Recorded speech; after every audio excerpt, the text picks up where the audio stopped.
I'm serious. I'm serious. I have 14 knockout. I'm very serious. Send me a contra. I'm ready. Send me a contra. Send me a contra. I'm here. I'm here not for no play. You know what I'm saying? I'm here for no play. Send me a contra. I know, baby. Teofimo Lopez has responded to Shakur Stevenson's recent call-out with confidence and warning, making it clear that he's not one to back down from a challenge. Building on the growing tension, Shakur Stevenson is ready to take his talents to 140 pounds, and he's got a specific target in mind, Teofimo Lopez. The undefeated Stevenson took to X on March 18th to directly challenge the WBO junior welterweight champion, making it clear that he's more than willing to move up in weight for the showdown. The call-out instantly sparked excitement among fans, as a clash between Stevenson's slick defensive wizardry and Lopez's explosive power would be a fascinating matchup. With both fighters under the top-ranked banner, making the fight a reality might not be a far-fetched idea. Shakur posted, "How about you fight me next, Teo? Let's line it up. We both do business with the same people. I'll go 140 for this on God." However, Stevenson's challenge didn't come out of nowhere. It came in response to Teofimo's reaction to a video featuring rising prospect Yadier Herrera. Herrera was briefly in the conversation as a replacement opponent for Stevenson after Floyd Schofield pulled out of their scheduled fight. However, Herrera ultimately didn't get the fight, as Stevenson opted for Josh Padley instead. Lopez stated, "Boxing. This is how I'm feeling." I'm saying, I'm here for no play. Send me a contra. I know, baby. Send me a contra. I will kill you. Send me a contra. No play with me. Following this remark, Lopez was quick to brush off Stevenson's challenge. The WBO junior welterweight champion dismissed the notion with a confident and somewhat mocking reply, posting, "Shakur Stevenson, I got 14 knockouts. I know baby boxing comical." Lopez's response suggests he isn't taking Stevenson's challenge too seriously, possibly implying that he sees a clear power advantage over the slick but less heavy-handed Stevenson. The exchange adds more fuel to the growing tension between the two, with Stevenson eager to test himself at 140 pounds and Lopez seemingly unfazed by the challenge. Doubling down on his stance and taking to X once again, Stevenson reiterated his ambitions, stating, "World champion in 4 different weight classes by age 28. I'm down. Tell dude run it or stop mentioning my name." This latest post signals that Stevenson isn't just talking. He sees Lopez as the next step in his pursuit of legacy, aiming to become a 4-division world champion before turning 28. It also suggests frustration on his part, calling for Lopez to either accept the fight or stop addressing him altogether. Refusing to back down, Stevenson is ramping up the pressure and making it clear that he wants the fight next. Reaffirming his challenge, Stevenson took to X once again, posting, "Run it, nigga. Let's make it happen." However, Stevenson may already have another major fight in the works. Lamont Roach recently hinted at the It Is What It Is podcast that he and his team are in discussions for a potential showdown with Stevenson. According to Roach, Stevenson's team is on board with the matchup, which would serve as a high-stakes unification bout. Revealing further details, Roach mentioned that he even had a personal talk with Stevenson himself, where he was on board for the fight. You got Shakur Stevenson, you got Keyshawn Davis, and Lomachenko if he not retired. We already talked to Shakur, and that we like, you know what I'm saying, like that's like he on board. So when he on board, what do you mean? Like I talked to him like personally, like me and him, and he was like, you know, we can run it. If you know, if he not gonna give you the fight, even before the fight, he was like, after you win, we can unify. I was like, for sure. Moreover, Showbiz the Adult stated that he would watch a fight between Shakur Stevenson and Lamont Roach. He acknowledged that Roach has earned himself multiple opportunities through his performances, making the potential unification bout an intriguing matchup. Lamont has bought himself many fights. Tarver did the same thing. When Tarver beat Roy, he fought Glenn Johnson again. He fought B-Hop. Like, himself many fights. Lamont he's here. He's arrived. He's here, bro. You know, even if Tank beats him the second time, he's here. Amid Stevenson's persistent callouts, Boxing Ego weighed in on Shakur Stevenson's career trajectory, pointing out what he sees as a recurring pattern. He noted that Stevenson often claims to be the boogeyman of boxing, the fighter no one wants to face, but emphasized that there are still dangerous punchers out there who present real challenges. Shakur has a pattern. Let's just be real. I'll give you the cliff notes, but please watch the full video. Shakur keeps saying, like, I'm the boogeyman, no one wants wreck with me. But then when people are punchers, so they at least have that. Like, because let's be real, Shakur is a good fighter. He a good little fighter. So skill-wise, there's not a lot of guys that are probably matching Shakur skill for skill in that department. Expanding on his perspective, Ego acknowledged that few fighters can match Stevenson's elite skill set. He argued that the key matchups fans want to see are against opponents with durability and power, fighters who can offset Stevenson's technical mastery with raw firepower. In his view, these are the types of fights that will truly test Stevenson and prove whether he can handle adversity against physically imposing opponents. However, I mean, you could say he fights negative and all that, which is pretty accurate, but at the end of the day, not many people are going to be able to match you in that department.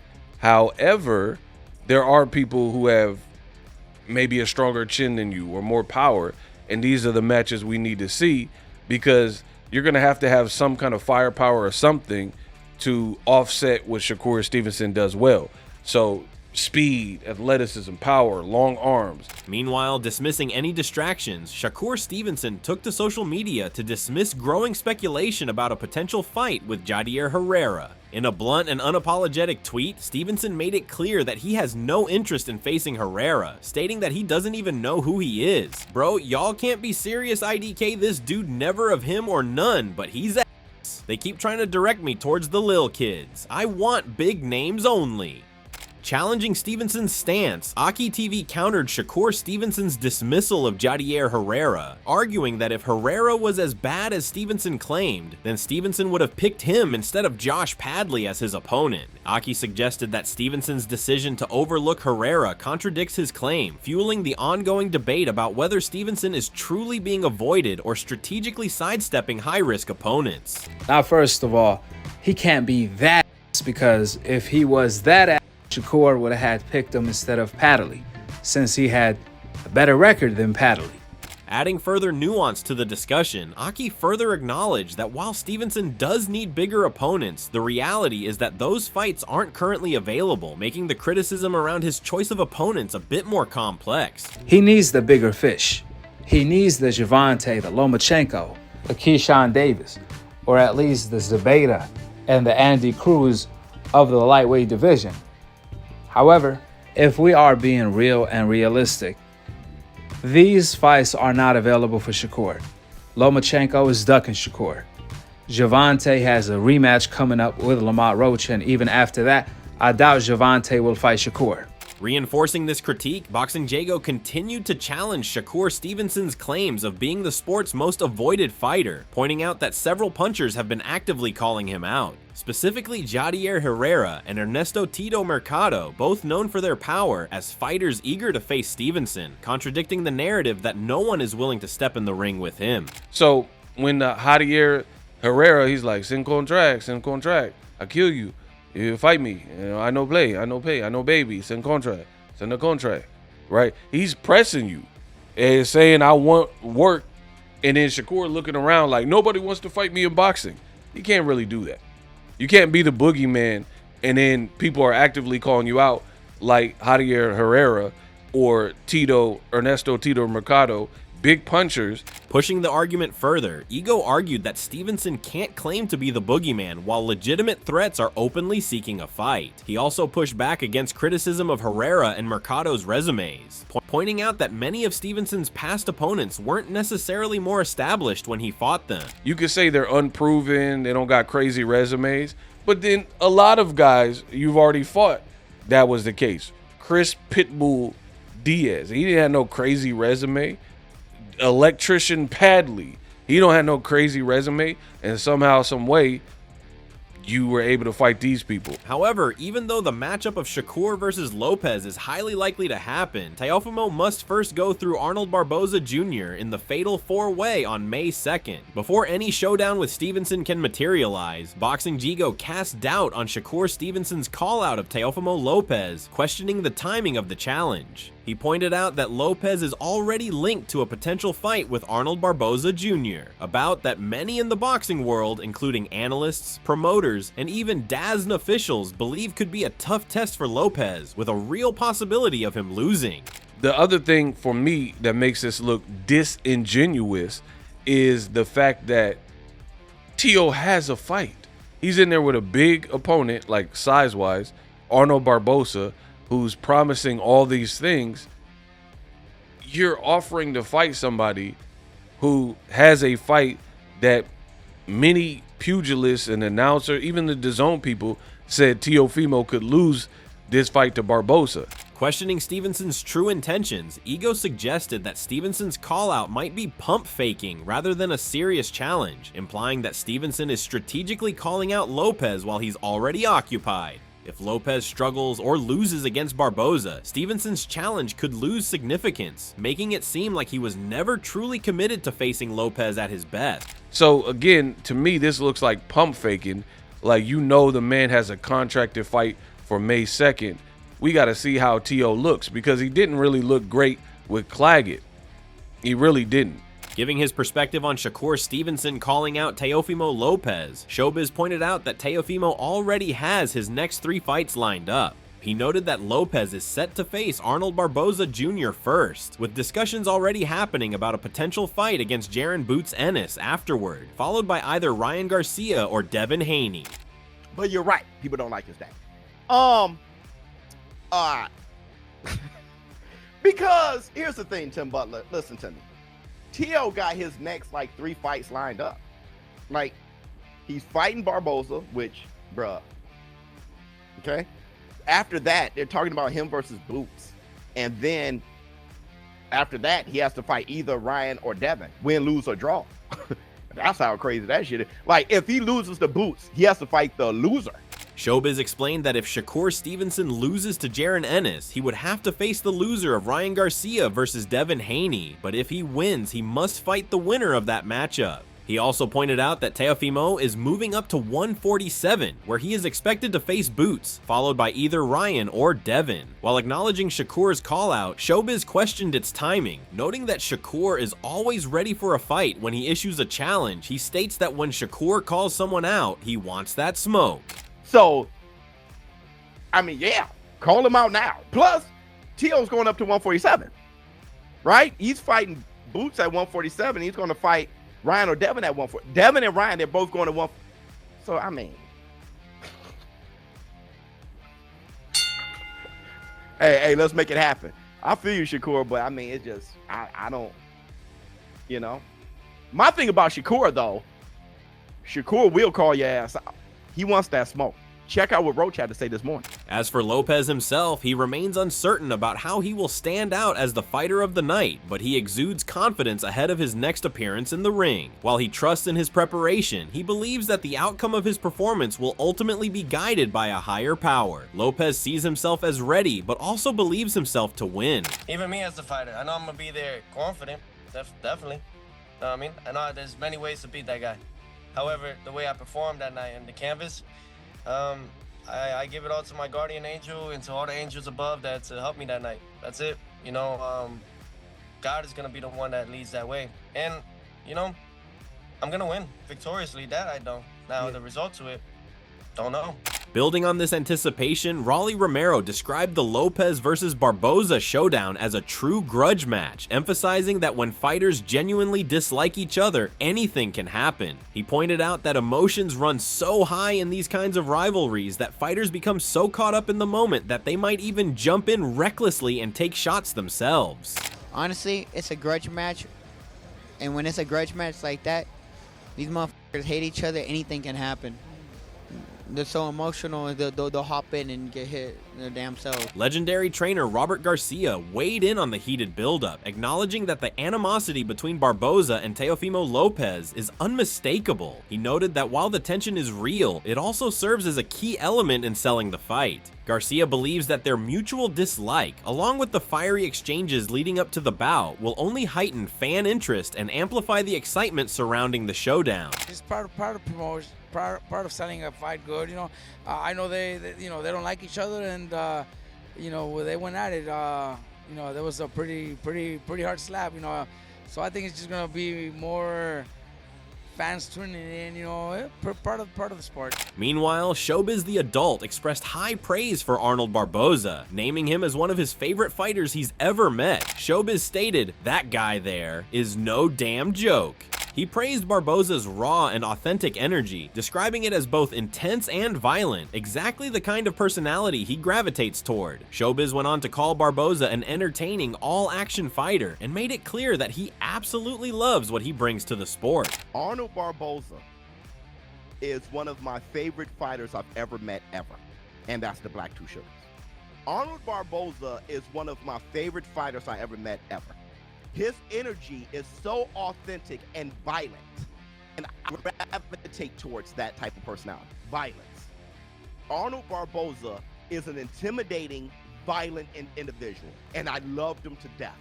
Pulling back the curtain on Teofimo Lopez's persona, Showbiz stated claiming that the outspoken and wild image Lopez portrays is merely an act for the cameras. He revealed that in reality, Lopez is a deep thinker and naturally calm individual, carefully crafting his public persona to stir intrigue and attention. According to Showbiz, Lopez knows exactly what he's doing when he puts on a show, suggesting that his controversial antics are all part of a calculated strategy.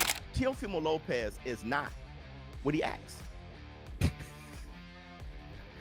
and I didn't bring up all his slurs or anything. I just wanted to be around him and just see how what that's like. He's nothing. He's actually quiet and cool, and he's a deep thinker. He is nothing like if he can present what he is and not the show that he puts on, he would actually have more fans, bro. But maybe it's the bad guy thing. However, another fighter eyeing a showdown with Teofimo Lopez is George Kambosos Jr., who claims he offered Lopez a rematch right there in the ring after their first fight. According to Kambosos, Lopez appeared dazed and battered from the beating he had just endured, looking at him in a stunned state when the offer was made. Despite their history, Kambosos insists he has never been against the idea of running it back. You got to remember, I offered it to him straight away in the ring. Let's do it again, back in Australia. And he was just looking at me like a dazed bird, obviously concussed and battered from when I beat him up. Then, yeah, of course, there's been talks about it, and I've always said, no problem. But where did I beat you? I beat you in New York, in your hometown. Okay, you come to me, or we do it on neutral ground. And he doesn't want to get on a plane. He doesn't want to do it. So, further reinforcing his stance, Kambosos emphasized that any potential rematch would need to be either in Australia or on neutral ground. According to Kambosos, Lopez has no interest in traveling, refusing to get on a plane for the rematch. Despite this, Kambosos insists that their unfinished business remains and must be settled somewhere. Okay, you come to me, or we do it on neutral ground. And he doesn't want to get on a plane. He doesn't want to do it. So, yeah, look, I'm sure we've got to stay somewhere. If not, there's still a lot of beef there. We've got to settle that somewhere. Let him bring his big cricket bat, and I'll bring my two fists that already punch his head in. Kambosos didn't just stop at questioning Lopez's willingness to travel. He also aimed what he sees as a pattern of a long list of excuses. Kambosos claims Lopez is on book number 4 of the world's best excuses when it comes to Lopez, saying he's heard everything from bizarre illnesses to minor injuries, even blaming a dog bite. Frustrated with Lopez's talk, Kambosos dismissed him outright, making it clear he has little patience for the former opponent's antics. Teofimo, the fugazi, delusional, dynamic, dumbass Lopez. What can I say about my bestest buddy? The guy that's still, what's he on? He's probably on book number 4 of the world's best excuses. I've heard him all, from the Black Plague to, he hurt his little toe walking outside his bed to, his dog bit him on the ass. Fuck that guy, man. That guy just talks a lot of shit, but... Shifting focus to Lopez's immediate future, Kambosos weighed in on his next move and the looming matchup with Arnold Barboza. As a friend of Barboza, Kambosos is eager to see how things unfold as he issued a warning that Lopez better not take Barboza lightly. He emphasized that Barboza isn't just showing up to compete, he's coming to win. I'm friends with Arnold, and I'm looking forward to see, what happens in that fight. He better not underestimate Barboza, because Barboza is definitely coming to win that fight. Adding to the chorus of challengers, Joseph Adorno has joined the growing list of fighters calling out Teofimo Lopez, taking aim at the WBO junior welterweight champion for what he sees as excessive trash talk. Adorno criticized Lopez for his comments about Terrence Crawford, claiming that while Lopez talked a big game, he backed down when Crawford directly confronted him. He just talks too much, bro. Like, he just talks too much. Like, you see how he was too much crazy to Crawford? Yeah. And then when Crawford seen him, he was out. Like, I hate that type of shit. Adorno didn't stop at criticizing Lopez's comments about Crawford. He also took issue with Lopez's remarks about Puerto Ricans, saying that Lopez has repeatedly spoken negatively about them. Fueled by that, Adorno made it clear he's ready to go after Lopez, stating that he's keeping the pressure on him. You know what I'm saying? He's always talking bad about Puerto Ricans.